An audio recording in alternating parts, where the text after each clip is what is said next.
प्यारे भारतवासियों, आप सभी को जय भारत, जय संविधान।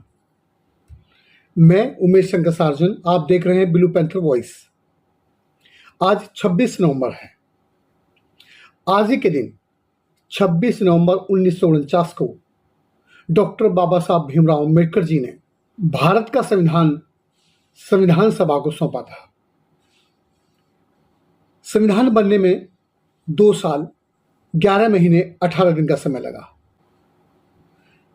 बाबा साहब अम्बेडकर का सफर ये बहुत आसान नहीं था। इसके लिए डॉक्टर बाबा साहब अम्बेडकर को बहुत संघर्ष करना पड़ा। बाबा साहब वित्त मंत्रालय चाहते थे, लेकिन बाबा साहब को वित्त मंत्रालय नहीं दिया। बाबा साहब ये चाहते थे शोषित पीड़ित समाज की जो आर्थिक स्थिति है उसमें सुधार लाना चाहते थे, लेकिन वो अवसर भी कांग्रेस ने उनको नहीं दिया। बाबा साहब कानून मंत्री बने।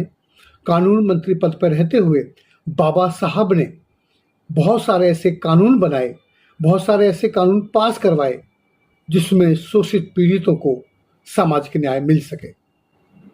बाबा साहब ने महिलाओं को बराबरी का दर्जा दिलाने के उद्देश्य से हिंदू कोड बिल तैयार किया। हिंदू कोड बिल को जब संसद में रखा तो उसको कांग्रेस ने पास नहीं होने दिया। बाबा साहब ने सोचा कि जिस पद पर रहते हुए मैं शोषित पीड़ितों की और महिलाओं के हक की आवाज नहीं उठा सकता, उस पद पर बने रहना मेरे लिए ठीक नहीं है, और बाबा साहब ने इस्तीफा दे दिया। आज भी भारत का संविधान शोषित पीड़ितों से दूर है। एक बड़े षड्यंत्र के तहत चतुर चालाक लोग शोषित पीड़ितों को संसद से दूर रखे हुए हैं। उसके पीछे बहुत बड़ा षड्यंत्र चलाया जाता है। शोषित पीड़ित समाज में पैदा हुए बाबा साहब अम्बेडकर शोषित पीड़ितों के लिए लिखा गया संविधान, और शोषित पीड़ितों से दूर है संविधान। जब तक शोषित पीड़ित समाज के लोग ये नहीं समझेंगे, गंगा नहाने से, कांवड़ लाने से, देवी की पूजा करने से, होली दिवाली करवा चौथ मनाने से और पत्थरों को पूजने से उन्हें भारत का संविधान नहीं मिलेगा। अगर भारत का संविधान उन्हें अपने हाथ में लेना है तो फिर उनको स्कूल, कॉलेज, यूनिवर्सिटी में जाना होगा और अपने इतिहास को, अपनी संस्कृति को समझना होगा और समाज को जागरूक करना होगा अंधविश्वास से, पाखंड से। और जब एक सूत्र में ये लोग बंधेंगे, क्योंकि जितने भी SC, ST, OBC माइनॉरिटीज के लोग हैं, हम सब एक परिवार के, एक वंश के, एक खून के लोग हैं।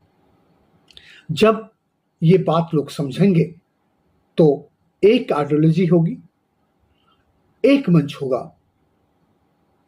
तब जाकर सारे बहुजन एक होंगे तो भारत का संविधान उनके हाथों में आ सकेगा। संसद लोकतंत्र का वो मंदिर है जहां सारे भगवानों का आशीर्वाद मिलता है, लेकिन जिनके हाथों में संविधान है वो जनता को बोलते हैं तुम कांवड़ लाओ, गंगा नहाओ, तिरुपति बालाजी जाओ, वैष्णो माता जाओ, माता का जगराता कराओ, पूजा पाठ कराओ, हवन कराओ, और अपने बच्चों को विदेश में पढ़ने लिखने के लिए भेजते हैं। इस षड्यंत्र को आपको समझना होगा। आज के दिन 26 नवंबर को आप ये संकल्प लें कि हम एक जन, एक सूत्र, एक विचार होकर, हम अपने पराये से ऊपर उठकर, हम धर्म और जाति से ऊपर उठकर इस भारत की रक्षा के लिए भारत के संविधान को अपने हाथों में लेंगे। ये देश हमारा है, हम मानवतावादी लोग हैं, हम हड़प्पा सभ्यता के लोग हैं, तो जिम्मेदारियां भी हमारी उतनी अधिक हैं।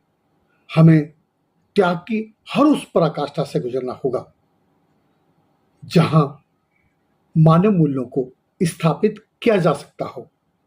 यदि आपको मेरी बात पसंद आई हो, अच्छा लगा हो, तो मैं आपसे निवेदन करता हूं, इस वीडियो को फॉरवर्ड कीजिए, कमेंट्स कीजिए और मेरे चैनल को सब्सक्राइब कीजिए।